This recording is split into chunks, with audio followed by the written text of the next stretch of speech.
bienvenidos a esta nueva entrega de su programa Diálogo Jurídico. Como siempre, muy agradecida de su sintonía. Hoy acompañada de un profesional del derecho, acabado, joven, talentoso, que ha demostrado con su trayectoria que es una persona dedicada, disciplinado y entregado en lo que es esta profesión del derecho, que tiene muchas ramas, pero que él ha sabido ir e inclinarse en una especialidad que muchas personas no necesariamente conocen esa rama del derecho. Hay muchos especialistas, por eso se han destacado especialistas en esa rama, porque es algo que no necesariamente la gente lo ve o lo sabe distinguir para poder decir: yo necesito un especialista en esta rama del derecho.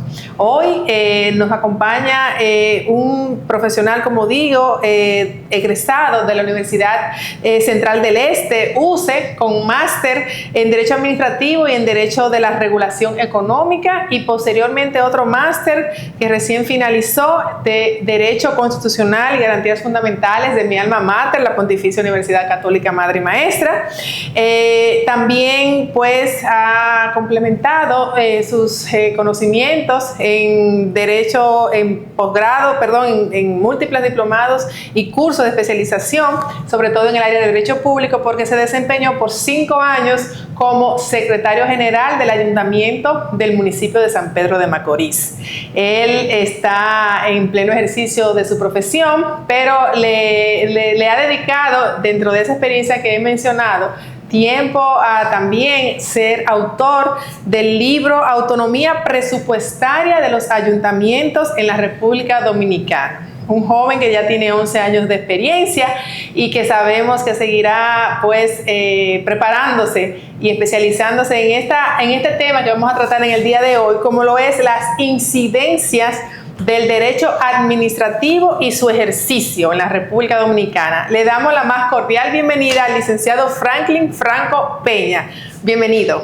Muchas gracias María Elena. Estoy verdaderamente honrado de participar en este diálogo jurídico que presentas, que también debo decir que le he dado seguimiento. He visto la participación que has tenido y que han tenido tus invitados y la influencia que ha tenido el mismo en esta región, principalmente en las que entendemos que hace tanta falta este tipo de conversatorio. Muchas gracias por ponerme tu sintonía y tu espacio a la disposición. Gracias, Franklin. Pues nada, dime a grandes rasgos, ¿qué es el derecho administrativo? Sí, el derecho administrativo, que si se pudiera definir de una forma breve, sería aquella que se podría decir la rama del derecho público, que se encarga de regular o de dirimir la relación que existe entre la administración pública y los ciudadanos o personas, puedan ser personas físicas o jurídicas en sentido general. Es esa la que traza principalmente los lineamientos principales, los principios básicos que existen entre esa relación de ciudadano y administración. Y administración, y la administración como Estado dominicano, que a su vez, bueno, eso sí lo podemos saber, que hay tantas diferentes instituciones que conforman el Estado dominicano, y por ende el derecho administrativo es una especialización de que hay que estudiar mucho, ¿verdad? Y hay que, porque cada institución primero tiene su norma o tiene su legislación y a su vez reglamentaciones, y yo digo que cada especialista en derecho administrativo no necesariamente conoce todas las áreas del derecho administrativo, sino que muchos especialistas, bueno, me fui por el área de derecho administrativo de los impuestos, en el área de los impuestos, en el área de aduanas, en el área del mismo, por ejemplo, medio ambiente, que es también un área muy especializada. Sí, realmente, como tú bien lo has dicho, anteriormente esa especialidad que fue pionera la Universidad Pucamaima en ofrecía dentro de su cartera de estudios la rama del derecho administrativo y derecho tributario. Exacto. Principalmente porque el Tribunal Contencioso Administrativo es tributario. Ajá. Entonces, el derecho tributario en República Dominicana tiene más tradición porque como ya sabemos, dentro de las competencias que tiene el Estado, que son también de recaudación, claro. aduanas y la Dirección de Impuestos Internos, hoy en día se le ha dedicado estudios totalmente independientes. Sin embargo, como bien has dicho, hay muchos administrativistas que también conservan algunos rasgos del derecho tributario, pero sin embargo, hoy en día hemos visto cómo tanto el derecho tributario a través del Código Tributario ha sido una influencia importante dentro de la nueva legislación de los recursos y de los derechos que tienen los administrados. En ese sentido, yo podría indicar que para poder hacer frente al tema que nos traes en el día de hoy, la incidencia del derecho administrativo y sus vías de ejercicio. Entonces, podríamos decir básicamente que antes de que surgiera la ley 107.3, que es la ley que conceptualiza, crea procedimientos simple y llanamente que se van a transferir a todas las demás administraciones. Como bien has dicho, el Estado, que se compone por tres poderes totalmente tradicionales, que son el Poder Legislativo, el Poder Ejecutivo y el Poder Judicial, los que estudian el derecho administrativo se han enfocado principalmente, como dicen los doctrinarios, a estudiar cómo se ejerce la administración a través del Poder Ejecutivo, que es quien tiene la prerrogativa política y por el llamado constitucional de ejercer sus potestades que le confiere la ley en el ejercicio principalmente de sus necesidades o del interés general. En ese sentido, nosotros hemos trazado simple y llanamente todo nuestro enfoque de estudios a ver qué pasa en esa interacción. Entonces, como bien has dicho, el Poder Ejecutivo tiene obviamente su forma de descentralizarse y se crean ministerios que a su vez se crean direcciones. Correcto. Exactamente. Hoy en día vemos mucho la figura del fideicomiso público, las alianzas público-privadas, que han sido prácticamente evoluciones de la competencia que tiene el Estado como garantista. Entonces, lo que tendríamos que saber antes de hablar de todo es definir, primero, como ya hemos hecho, de lo que es el derecho administrativo, luego ver cuáles son los agentes que intervienen en este derecho.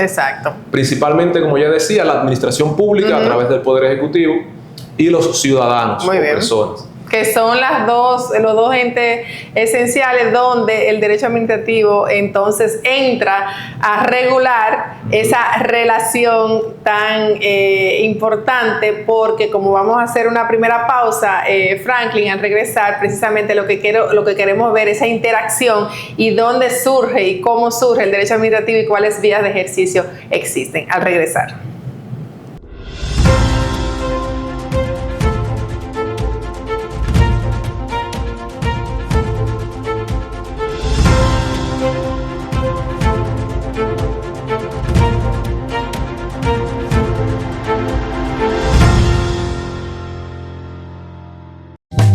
Lubricentro Rochel es Plus, porque ahora se unen Lubricentro Rochel y Rochel Plus para hacer una marca más fuerte, más grande, más completa y con más servicios. Tendrás una mejor experiencia cuando necesites comprar o cambiar gomas, filtros, lubricantes y baterías con el servicio más plus de la región. Ven a nuestro moderno local en la calle Sánchez, esquina San Santiago, frente a Petronan Rochel. Puedes contactarnos llamando al 809-554-6449 y en la web www.rochel.com.do.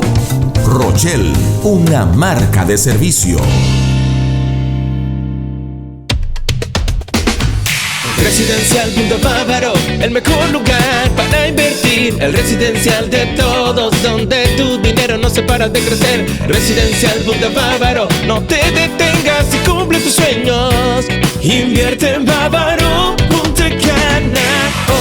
Residencial Punta Bávaro, el mejor lugar para invertir en tu sueño de tener tu propio techo. Vivir en la zona de Bávaro Punta Cana, a solo minutos de los principales centros comerciales de la zona, del aeropuerto y la playa. Punta Bávaro es un residencial cerrado con cámaras de vigilancia y seguridad permanente. Ven, ya es tiempo de que des el paso y que sea en uno de los lugares más exclusivos de la zona. Desde $70 el metro. Información y ventas al 829-436-8636. Residencial Punta Bávaro. Bávaro, Punta Cana, hoy.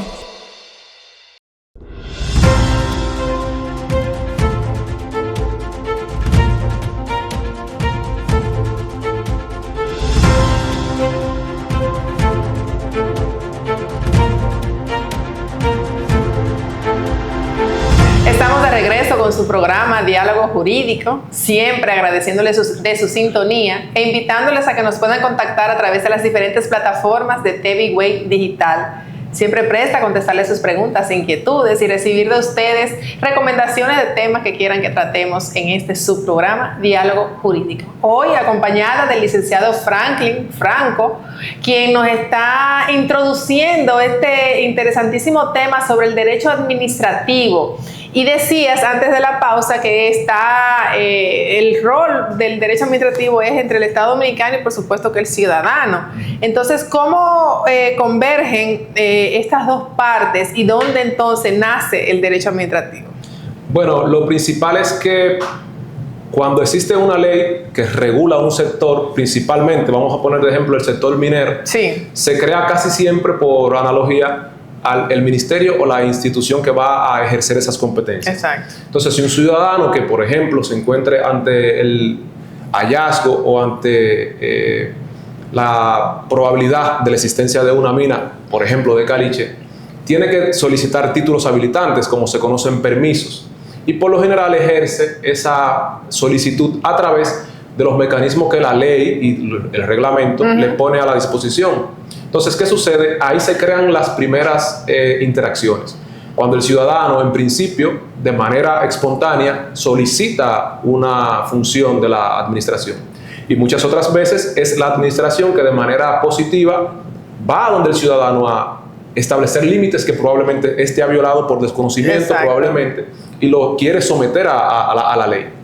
Entonces, ¿qué sucede? Independientemente de cuál sea la primera parte que interactúa, cuando una persona solicita, digamos, una concesión, un permiso, una autorización, o también una persona que participa en un proceso de contratación pública a través de los canales que ya conocemos, que son los portales de contratación, esta persona, cuando recibe una respuesta favorable o desfavorable, principalmente cuando recibe un acto desfavorable, exacto, tiene vías recursivas para interponer una variación en la decisión. Bien, ahí hay dos temas que tú tocas muy importantes y que son prácticamente el día a día de muchas empresas y de muchos ciudadanos, como lo es la permisología, donde intervienen las diferentes instituciones, por ejemplo en esta zona, que es lo que más se da es en el sector construcción, y lo que es el tema de esas licitaciones, de tu poder participar en lo que son las contrataciones públicas, donde hay un procedimiento ya muy riguroso. Entonces ahí estamos ya frente,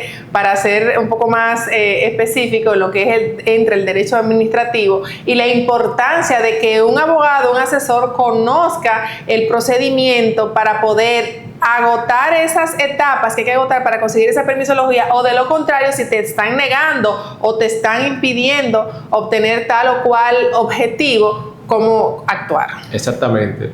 Muchas de esas ocasiones en las que una persona física o jurídica se encuentra ante un inconveniente de la administración, entonces ya la ley 107.3 se ha regulado, que ha utilizado principios del derecho penal, sí, y muchas veces se conoce como el derecho administrativo sancionador, o que toma decisiones de esa naturaleza.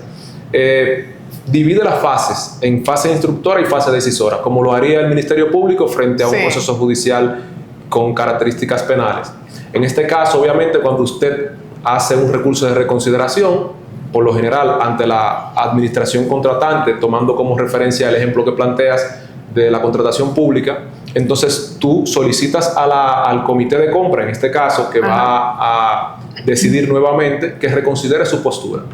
Por ejemplo, cuando usted se enfrenta a un proceso de contratación pública, como habíamos colocado de ejemplo, y usted siente que el acta de adjudicación, que es el acto administrativo definitivo de la administración que va a contratar servicios y que se va luego a la etapa contractual, usted entiende que esa acta obviamente le vulnera algunos derechos y que no cumple con los principios que establece la legislación. Entonces usted tiene el recurso de reconsideración, que muchos profesores dicen que la administración casi siempre es recalcitrante y no suele retractarse de sus decisiones. Entonces usted tiene abierta, dentro de todo el aparato de la sede administrativa, tiene el recurso jerárquico, que como ya vimos, la ley 107.13 habla de que tienen que ser fases totalmente separadas.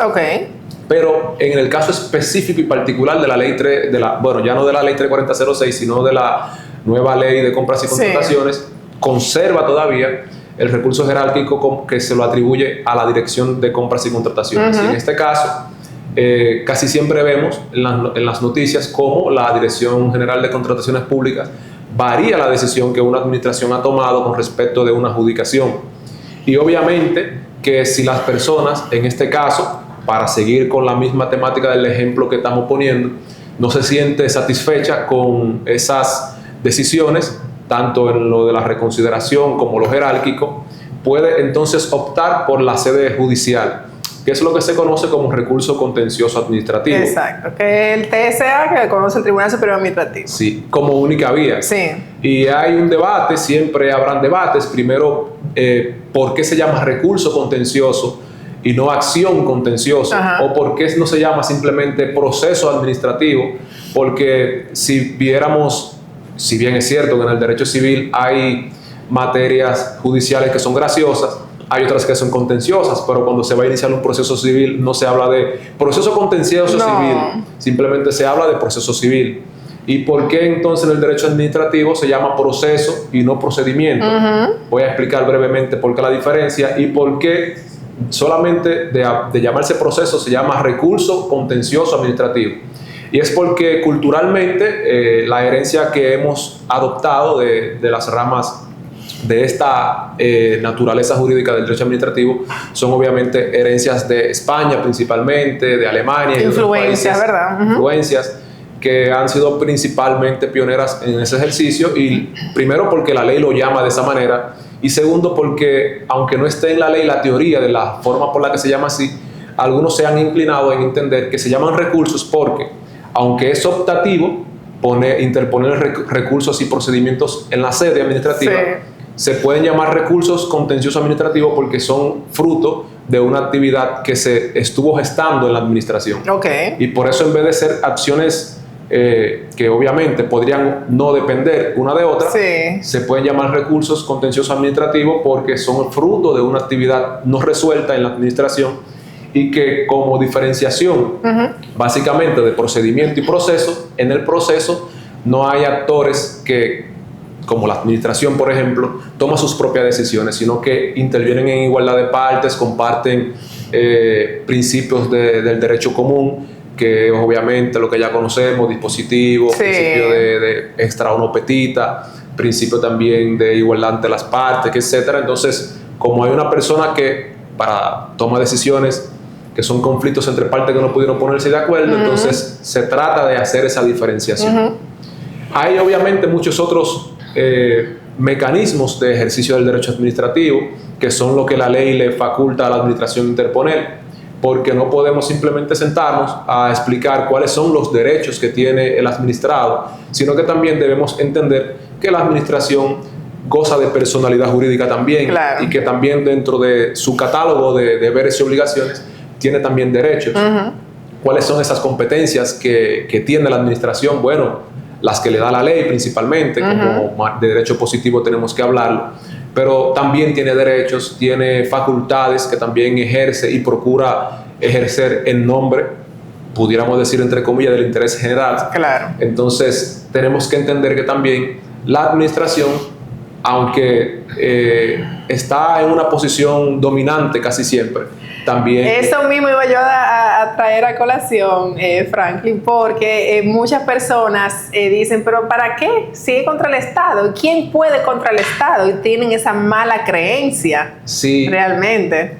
Yo venía pensando en las razones por las cuales el derecho administrativo es tan poco recurrido por personas que no viven en Santo Domingo. Porque en Santo Domingo... La provincia de Santo Domingo es más común, ¿verdad? Que si la gente acuda a los recursos que tiene a disposición. Principalmente porque en Santo Domingo hay más de 6 ayuntamientos importantes y la ley de organización contenciosa administrativa y de la jurisdicción plantea que los conflictos de los ayuntamientos de la provincia se deriven en el TCA, pero simplemente porque también por aplicar lo que se conoce del derecho común, que el domicilio de la demanda es donde esté domiciliado el demandado, principalmente casi siempre las empresas acuden al TCA cuando tienen conflictos y porque conocen soluciones a sus conflictos en la provincia. Pero yo venía pensando, ¿qué podría yo usar de ejemplo para explicar la razón por la cual históricamente no se recurre tanto al derecho administrativo en lugares alejados de la capital? Y es porque tradicionalmente países como nosotros, que tenemos ya una democracia sólida, no necesariamente la hemos tenido siempre, y que el presidencialismo es muy influyente. Sí, inclusive el presidencialismo de República Dominicana incide en el Congreso, vimos el paro del Poder Judicial, donde el presidente también a través de era reclamado ante la prensa, que tenía que buscar una solución a un conflicto donde se supone no tiene participación. No tiene. Y obviamente que históricamente casi siempre el ciudadano de a pie utiliza los canales del cuarto poder, de la prensa, para hacer sus denuncias, para ser convocado. A veces vemos intervenciones de ministros en la radio que han sido convocados por algún periodista a la solución de un conflicto, haciendo llamadas, buscando soluciones alternas a los conflictos. Y es porque las personas principalmente han tenido un presidencialismo bastante influyente, arraigado, en donde creen que la palabra del presidente es final, o del Poder Ejecutivo. No hay tradición democrática, no hay... No, y también tú, por ejemplo, que sabes que tú estás, vuelvo y reitero, en el sector construcción, y que no va a ser la primera permisología que tú pidas. Mucha gente tiene la creencia de que si yo recurro, si yo impugno, me voy a quedar con una mala relación, porque yo voy a necesitar esa institución en lo adelante, en otras ocasiones, y la gente tiene ese tabú. Y se limita, lamentablemente, a ese ejercicio democrático, como tú dices, que tenemos con todo el rigor de la ley abierto y como un recurso completamente posible. Vamos a hacer otra pequeña pausa, Franklin, y al regresar continuamos con este tema sobre el derecho administrativo. Volvemos.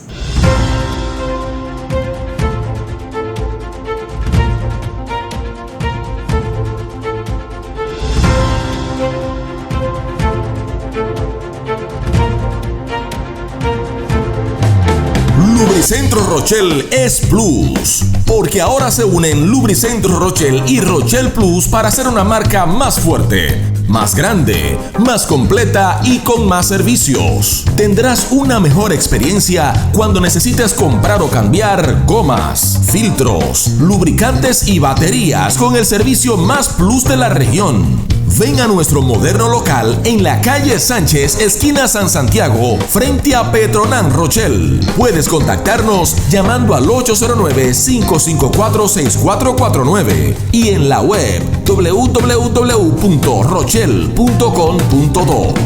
Rochelle, una marca de servicio. Residencial Punto Bávaro, el mejor lugar para invertir. El residencial de todos, donde tu dinero no se para de crecer. Residencial Punto Bávaro, no te detengas y cumple tus sueños. Invierte en Bávaro Punta Cana. Residencial Punta Bávaro, el mejor lugar para invertir en tu sueño de tener tu propio techo. Vivir en la zona de Bávaro Punta Cana, a solo minutos de los principales centros comerciales de la zona, del aeropuerto y la playa. Punta Bávaro es un residencial cerrado con cámaras de vigilancia y seguridad permanente. Ven, ya es tiempo de que des el paso y que sea en uno de los lugares más exclusivos de la zona. Desde $70 el metro. Información y ventas al 829-436-8636. Residencial Punta Bávaro. Bávaro Punta Cana hoy.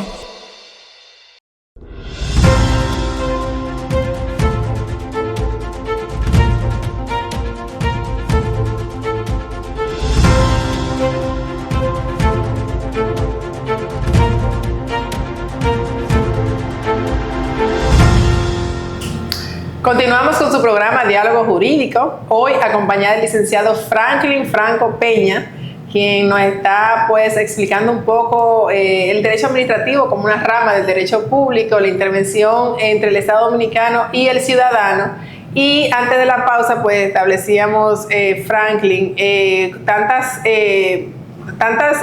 alternativas que hay desde el punto de vista interno en la institución, con un recurso jerárquico, pero también el TSA, el Tribunal Superior Administrativo, a través de un recurso contencioso, lo importante que sería que las partes conozcan sus derechos, así como conocen sus deberes y obligaciones, cuáles son esos derechos que tienen ante una incidencia con el Estado Dominicano a través de sus tantas y múltiples instituciones gubernamentales. Entonces, vuelvo y reitero, porque como estamos en una zona tan turística y de tanto auge y evolución, en el sector construcción, ¿verdad? ¿Qué tú nos puedes decir? La intervención del derecho administrativo en este sector que está, como digo, en tanto crecimiento y que se dan tantas incidencias y tantas problemáticas que muchas inversionistas terminan hasta retirándose del país y decir, miren, aquí no se puede porque ya yo no puedo más, porque hoy me dicen una cosa, mañana me piden otra, o sea, y explicarle a través de esta plataforma nuestra, que es lo que buscamos, decirle, óyeme, es que si tú estás viéndote en este escenario, en esta situación, tú tienes esta vía recursiva, tú tienes estas alternativas para contrarrestar y que el Estado Dominicano sepa que tú conoces tus derechos. Eso es así. Mire, realmente decir que el sector inmobiliario, que principalmente va muy de la mano con el sector de la construcción, porque obviamente las viviendas pasan por un proceso de construcción. Correcto. Es uno de los ejemplos principales que tenemos que poner en esta mesa. Sin embargo, el sector inmobiliario no solamente depende del sector construcción y sus instituciones que lo regulan, sino que inclusive tiene que pasar el filtro del derecho inmobiliario en el término registral, la ley 10805, el régimen de condominio, que es el más utilizado, etcétera, de lo que bastante se ha estudiado. Entonces, hoy en día tenemos un ministerio llamado el Ministerio de la Vivienda, que ha venido a trazar los lineamientos principales de los cuales se debe de regir a través de los reglamentos que expiden, cómo se deben de regir las viviendas, cuáles son las características que debe de tener, como apoyo a las normas que existían antes, que le daban principalmente a los ayuntamientos total competencia en la planificación urbana. Sin embargo, había muchas deficiencias. Lo que usted decía sobre la problemática en la que se encuentran algunos sectores. Lo primero es que para hablar, y que ya el derecho de la regulación económica es, como diremos al final, una evolución del derecho administrativo, como su rol de garante. En este caso, en los sectores económicos, como el sector de la construcción e inmobiliario o de vivienda, existen, al igual como existen en cualquier otro mercado económico regulado, reglas de entrada, reglas de permanencia y reglas de salida. Cuando nosotros vemos estas características en un sector económico, entonces estamos ante un sector económico regulado. En el sector inmobiliario, por ejemplo, hay personas que podrían sentirse frustradas en la consecución de sus solicitudes dentro de la administración, principalmente porque, aunque siempre voy a recomendar un abogado para cada una de las solicitudes que se presenten en esta temática del derecho, lo primero que tiene que hacer una persona en su sector es conocerlo. Correcto. Porque es muy difícil quizás para un abogado conocer las características técnicas y terminológicas de lo que hace el sector construcción. De ingeniería, de arquitectura, esas cosas, ¿verdad? Entonces, tiene que darme las herramientas para yo poder ayudarte a canalizar tu solicitud. Correcto, exacto. Entonces, ya sea que usted sea un agente económico del mundo financiero regulado, por ejemplo, los bancos, usted tiene que conocer su materia. Entonces, lo que hace el abogado del derecho administrativo es que, por lo general, dota de los requisitos de validez a su solicitud. Pero si usted realmente no tiene la posibilidad de hacerle frente a las características técnicas que impone un reglamento, como en este caso de vivienda, realmente usted va a tener la cosa un poco complicada. Porque como abogado administrativista o de cumplimiento, como veremos, realmente nosotros a veces estamos cooperando con empresas que están realizando licitaciones. Sin embargo, ellos son los que saben qué se está solicitando. Claro. Ellos son los que saben cuáles son las características que tiene el bien que se va a contratar. Ellos son los que saben, por ejemplo, como en el caso de la vivienda, cuáles son las dimensiones en este caso, de la construcción que se va a realizar. El abogado simplemente va a ayudar a que esas respuestas a cada una de las etapas y puntos que pide la administración o el ente regulador sean llevadas en los plazos, en las formas que puedan hacer posible la O consecución. sea, que tú recomiendas que en los procesos haya un acompañamiento legal que facilite precisamente una pronta respuesta, un cumplimiento Así de es. cualquier requisito. Sí, porque siempre nosotros nos encontramos con una queja común que es: no me dan respuesta, o ayer me dijeron que ese proceso estaba correcto, hoy me dicen que le faltan Que le cosas. falta, claro. Tenemos que entender que, a pesar de que sí, la administración es una persona también, la mueven personas. Sí. Y por lo general usted verá en algunos documentos del Estado elaborado por, Claro. que obviamente el agente decisor, por lo general, a veces por característica de su ejercicio, a veces imprime mucho de sí mismo en las decisiones. Entonces nosotros no podemos simple y llanamente frustrarnos porque un día me dijeron que el documento que presenté debía tener la fecha arriba y ahora me dicen que la tiene que tener Exacto. abajo. Simplemente nosotros lo que tenemos que, como abogados, agilizar que esa cantidad de respuestas, sean negativas o positivas, se puedan corregir. Sí. Y que sean no una burocracia innecesaria para la empresa o la persona que está procurando un permiso. Simple y llanamente, nosotros como abogados, que tenemos obviamente mucha experiencia en la burocracia, Ajá. podamos Que estamos ayudar. acostumbrados también y no nos sentimos frustrados porque es parte del proceso. Exactamente. Entonces mi recomendación es esa. En primer lugar, tener buenos técnicos dentro de su institución, Correcto. en este caso dentro de su empresa, y que esos técnicos puedan interactuar con los abogados que en este caso acompañan a las empresas que requieren constantemente solicitudes a la administración, puedan resolver. Y está demostrado, Franklin, que cuando está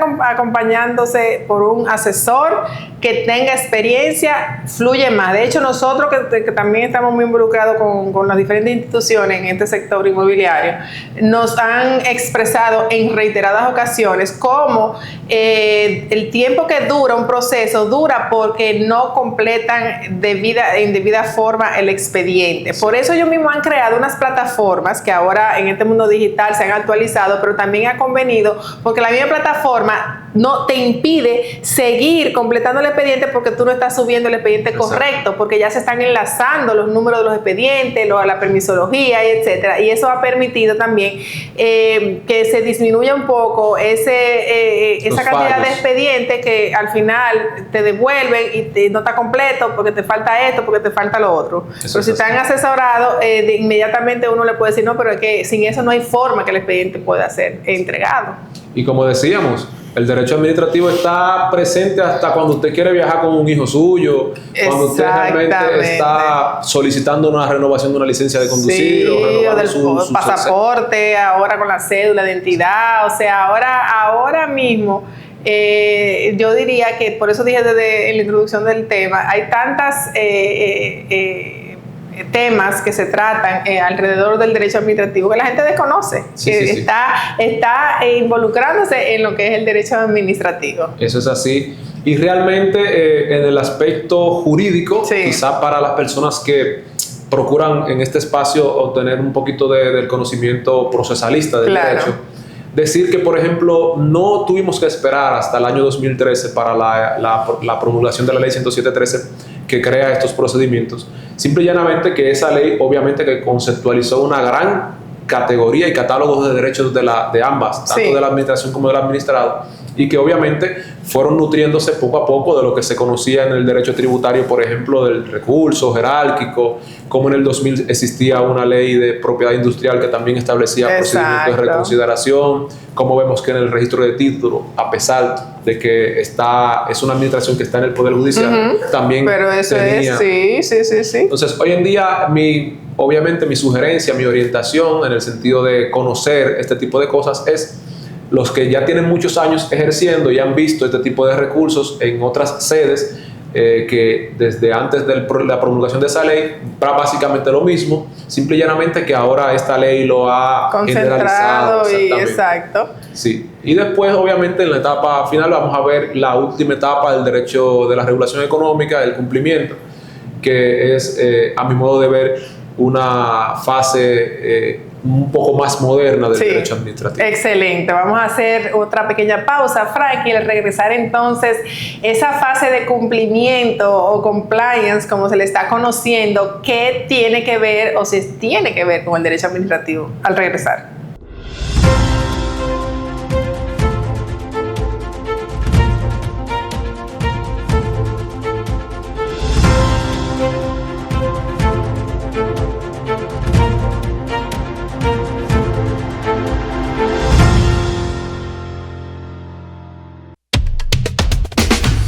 Residencial Punto Bávaro, el mejor lugar para invertir. El residencial de todos, donde tu dinero no se para de crecer. Residencial Punto Bávaro, no te detengas y cumple tus sueños.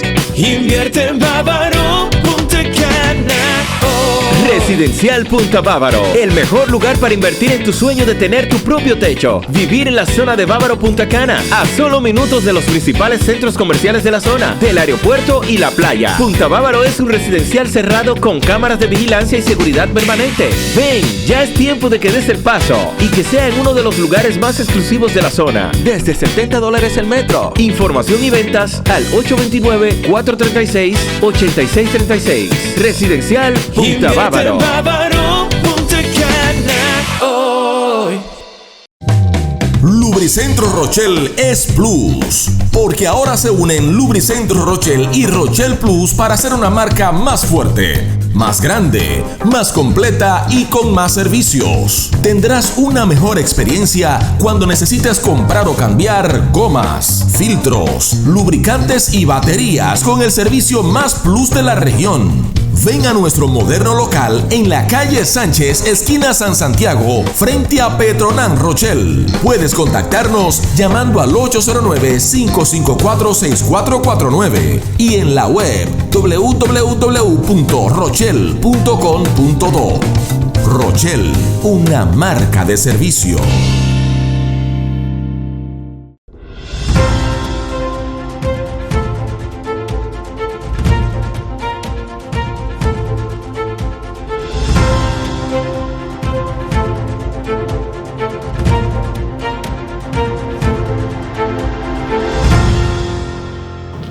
Estamos de regreso con su programa Diálogo Jurídico, como siempre invitándoles a que nos puedan contactar a través de las diferentes plataformas de TV y Web Digital. Hoy dialogando con el licenciado Franklin Franco sobre el derecho administrativo y el ejercicio del derecho administrativo en la República Dominicana. Entonces, ¿qué es ese nuevo término que pienso que es un término reciente que tanto se está conociendo en diferentes ambientes, no necesariamente de la parte jurídica, como lo es el compliance o el cumplimiento? Sí. Háblanos un poco de eso. Bueno, principalmente, como decíamos anteriormente, la necesidad de los agentes que intervienen en sectores económicos de resolver de manera más eficiente sus solicitudes ha hecho surgir lo que se ha denominado dentro de muchos juristas y a veces no juristas que se dedican al cumplimiento. Porque hay que decir que a veces hay personas que no son abogados que se han dedicado al cumplimiento en un área particular. Sí, correcto. Entonces, ¿qué pasa? Que la evolución del Estado, que en principio sabemos que el Estado muchas veces monárquico, la realeza tenía tantos problemas en la sociedad y no sabía cómo resolverlo, y después fue delegando facultades. Mira, tú te vas a encargar de las aguas negras, mira, tú te vas a encargar de tal y tal cosa. Realmente ha pasado que ya el Estado no es prestacionista, sino garantista. Y dentro de esa evolución actual del Estado que garantiza un servicio en particular, entonces ha creado entidades que son reguladoras, que son autónomas inclusive, por poner el caso de Indotel. Hay muchísimos ejemplos que poner, pero ese es el de más tradición en República Dominicana. El servicio de la telecomunicación, por ejemplo, que es un servicio no solamente de interés general y básico, sino que la ley dice que es un servicio público. Y como servicio público no puede ser interrumpido, no puede ser cesado, tiene que ser garantizado que todo el mundo lo pueda usar. Entonces, ¿qué pasa con el derecho de cumplimiento? En esas áreas, financiera, comunicación, minero, eléctrico, etcétera, y una gran cantidad de instituciones que regulan actividades económicas, entonces se ve que el Estado trata de permitirle a los actores privados que ofrezcan un servicio. Y que para tú ofrecer ese servicio, por ejemplo, de telecomunicaciones, tú tienes que pasar un filtro que yo te voy a ofrecer también. Te voy a poner un tapete para que tú cumplas con estos lineamientos. Okay. Y constantemente podemos ver que normas, digamos, de la Junta Monetaria o en este caso del Consejo Directivo de Indotel o de la unificación de las EDES, por ejemplo, se viven actualizando. Ahí entonces vienen los administrativistas de cumplimiento para encargarse de que tanto sus instituciones o sus actividades económicas constantemente puedan validarse, pasar los filtros, ser calificadas y que se garantice a través de lo que ya hemos explicado del Estado, que viene a garantizarte que ese servicio que se va a prestar al ciudadano y al interés general llegue con la calidad óptima que se supone el Estado debe de garantizar. Sector transporte, sector educativo, porque muchas personas creen que la educación es privada o pública, y no es así. Independientemente de que un colegio privado eduque a los niños, que como vemos en la Ley General de Educación es obligatorio, aunque sea un colegio privado que ejerza esas prerrogativas, está autorizada por el Estado. Así es. Y que constantemente esas evaluaciones se tienen que ir periódicamente retroalimentando con el Ministerio de Educación. Y obviamente muchas veces también inciden otras agencias que hacen auditorías, que también son anexos a la eficiencia en la que se están prestando esos servicios. Sí, pero mira, ahora que tú me hablas de la Ley General de Educación, pudiera entenderse que un niño que no tiene cupo y que ha intentado ingresar a cualquier escuela pública o hasta un centro privado y no le dan la oportunidad, ¿puede el derecho administrativo intervenir ahí y reclamar que se le busque un pupitre? Sí, y no solo eso. Yo también he conocido el caso de muchos nuevos bachilleres que se le niega, esto es un poco de controversia, yo espero que no sea tomado a la ligera. A veces se le niega su récord de nota porque tiene una deuda de 2 meses y realmente no hacen ningún reclamo porque no conocen que tienen abierta la vía del derecho administrativo para resolver ese conflicto. O el Ministerio de Educación, que también se toma su tiempo para validar esos títulos y entonces ellos se ven impedidos hasta de viajar con una beca afuera. Entonces, en respuesta a la pregunta que usted hace, mire, en el pasado reciente, después de la pandemia, cuando volvimos a las aulas, nosotros vimos que se dio mucho ese caso donde el Estado, que no podía garantizar cupos en el sector público, entonces subsidió. Sí, que tuvo que hacer eso. Subsidia, a veces hace transferencia a tarjetas ya, por ejemplo, de los planes sociales que existen. Sí. Hicieron muchas cosas. Hicieron transferencias directas de dinero, hicieron inscripciones en colegios privados, etcétera, pero el Estado, como contraprestación al servicio que pueda ejercer el sector privado, tiene que garantizar a través del mecanismo de la escuela pública, por ejemplo, que haya cupo para todos. Claro. Entonces, esos conflictos de cupo, por ejemplo, que es un área bastante neurálgica del derecho administrativo, la educación, para mí, la principal herramienta que tiene el derecho administrativo para la erradicación de la pobreza y solución de muchos males, se solucionan muchas veces sin hacer mucho ruido, porque al Estado obviamente tampoco le conviene crear una controversia innecesaria o mandar un mensaje de que está incumpliendo, porque también eso atenta contra el interés general. Casi siempre esos casos particulares que se presentan no van a estar presentes en la prensa, porque obviamente no se busca publicitarlos.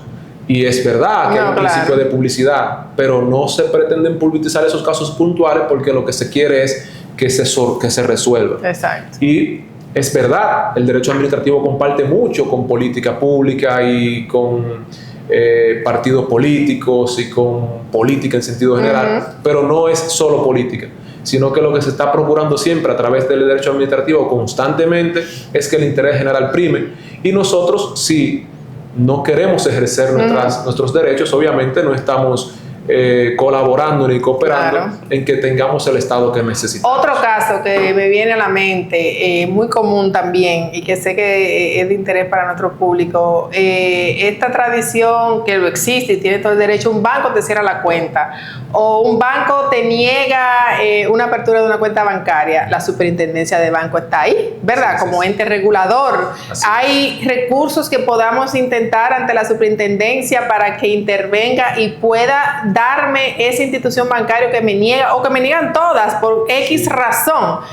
¿Qué participación tiene ahí el derecho administrativo? Sí, tiene bastante, porque como le decía, hay leyes que son primero que la tradición cultural actual del derecho administrativo, y ese sector es el financiero, Sí. que data desde el gobierno de Trujillo, cuando implementó la creación del Banco de Reservas para aplicar a través de un banco privado, que a pesar de que es público, la gente cree que es público, incide de la misma manera entre los demás bancos. Correcto. Pero ¿qué pasa con el sector de la intermediación financiera? Lamentablemente, la Constitución establece cuáles son los servicios considerados públicos y le otorga al legislador la facultad de decir cuáles serán.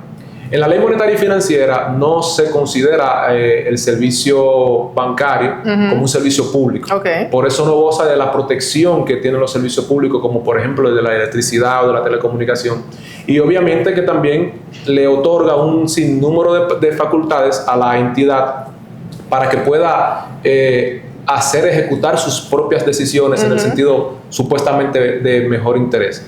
También hemos visto que hay otras leyes que son adjetivas, pero que también inciden mucho en la actualidad en el tema de las cuentas bancarias como un servicio básico de interés general, pero no público, que es, por ejemplo, la ley de lavado de activos, Sí. que le impuso muchas, como sujeto obligado, muchas obligaciones a los bancos de hacer debidas muchísimas diligencias. requisitos.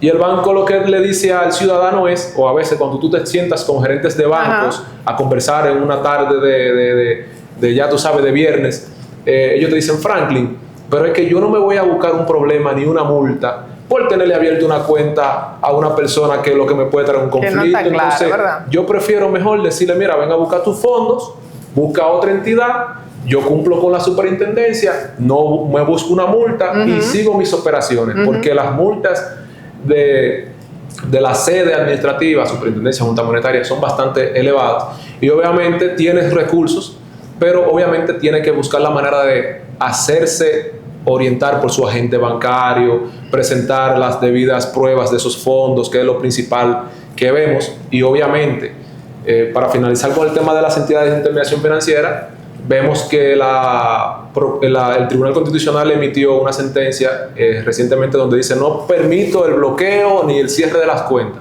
pero obviamente en cierta característica, porque la necesidad de esa sentencia que se ha discutido muchísimo del Tribunal Constitucional es para que, por ejemplo, la Procuraduría en el curso de una investigación no procure el cierre o clausura o frisar, como le dicen popularmente, fondos que no tienen nada que ver con la... Sí, esa era la intención de esa jurisprudencia, pero la realidad es que sí, el cierre de una cuenta sin tú ser debidamente informado de las razones por las que esa institución discrecionalmente ha decidido cerrar su cuenta es una violación al derecho constitucional. Sí, eso sí, siempre hay que... Pero una de las cosas que dicen los gerentes de banco es que muchas veces los canales para comunicarse con los clientes no son muchas veces actualizados y que a veces tienen que procurar que sea el propio titular de la cuenta perjudicada en este caso, que se presente cuando se da cuenta de los muchos correos que hay, porque hay gente que dice, bueno, yo no pagué porque no me cobraron, y cuando tú le enseñas todos los correos y toda la comunicación y todos los actos, algo así, pasa lo mismo. Lo que nosotros queremos que la gente sepa es que si usted considera que se ha violado un principio fundamental del derecho a la información, que también tenemos una ley del 2005 que es bastante vieja, que habla del derecho a la información, de los buró, etcétera, usted sí puede interponer recursos ante la sede de la superintendencia de bancos, en este caso, que actualmente la dirige una de las personas que tiene un poquito más de influencia en ese sector, que es Alejandro W. Y obviamente usted va a recibir con mucha probabilidad solución a su caso. Pero si usted no puede demostrar la procedencia de sus fondos, principalmente, que es la situación más complicada, entonces probablemente usted tendrá que sujetarse a la administración. Muy bien. Franklin, vamos a hacer una última pausa, pero antes de hacerla, quiero que tengas en cuenta que debe de responderme qué pasa con los papeles de buena conducta, que muchos salen con antecedentes y cumplen el tiempo para quitar ese antecedente y no lo hacen, o hay una negligencia del Estado Dominicano para eso. ¿Qué recursos tiene dentro del derecho administrativo al volver?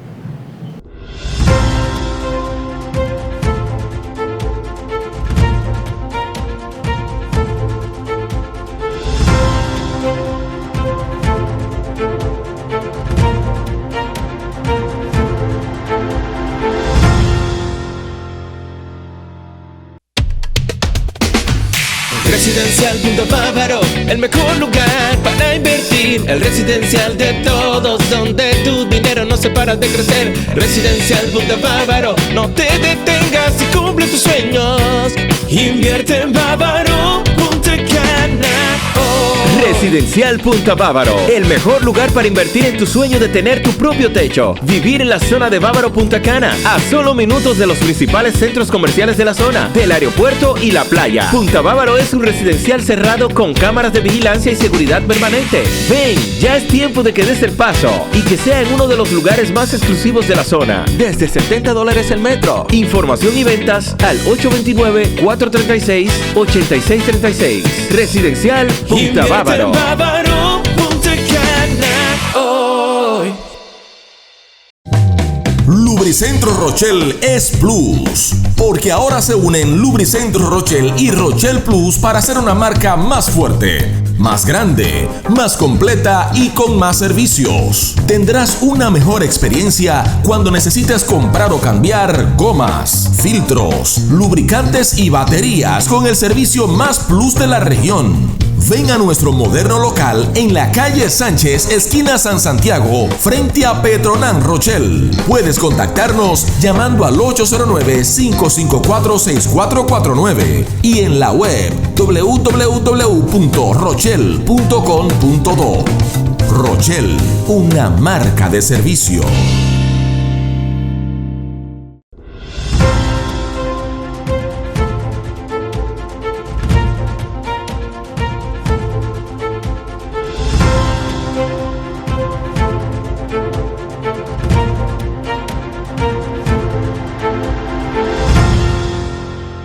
Hemos llegado a la fase final de su programa Diálogo Jurídico. Como siempre, agradecida de su sintonía y del seguimiento que siempre nos dan en cada entrega, que lo hacemos con mucha dedicación, con mucho esmero y con ese propósito de llevar a sus hogares temas de actualidad, pero también en un lenguaje llano y práctico que puedan ustedes entenderlo y ponerlo en práctica. Pues al final, hoy con el licenciado Franklin hemos tratado lo que es el derecho administrativo, muy desconocido por muchas personas, que ahora yo sé que se van edificados de cómo es y cómo se puede recurrir ante las diferentes instituciones. Y te decía antes de la pausa que uno de los dolores de cabeza que tiene muchos ciudadanos es cómo eliminar antecedentes penales que a veces le impiden hasta inscribir un muchacho en el colegio, perdón, en la universidad, o también sacar cualquier licencia, pasaporte, en esas documentaciones que piden, no antecedentes penales hasta en los trabajos, impiden también a veces conseguir buenos trabajos porque tienen ese antecedente penal que debió de haber sido ya borrado de su récord. Yo entiendo en principio, de todo modo daré mi opinión, que si una institución, la ley o un reglamento emitido conforme a ley, en este caso para ejecutar la ley que regula una materia de que, oye, no le solicita, es decir, si la administración no tiene la obligación de pedirle al administrado un papel o un acto administrativo o un documento, como se conoce popularmente, de papel de buena conducta de una persona, si tú me estás exigiendo un papel de buena conducta para un trámite que no lo lleva según la ley, obviamente que yo tengo también el derecho administrativo hábil para ejecutar de manera forzosa mi petición. Sin embargo, la pregunta principal, que fue la de la pausa, que establecía qué herramientas tiene el derecho administrativo para hacerle frente a esta situación de eliminar un elemento del papel de buena conducta, por ejemplo, de un antecedente.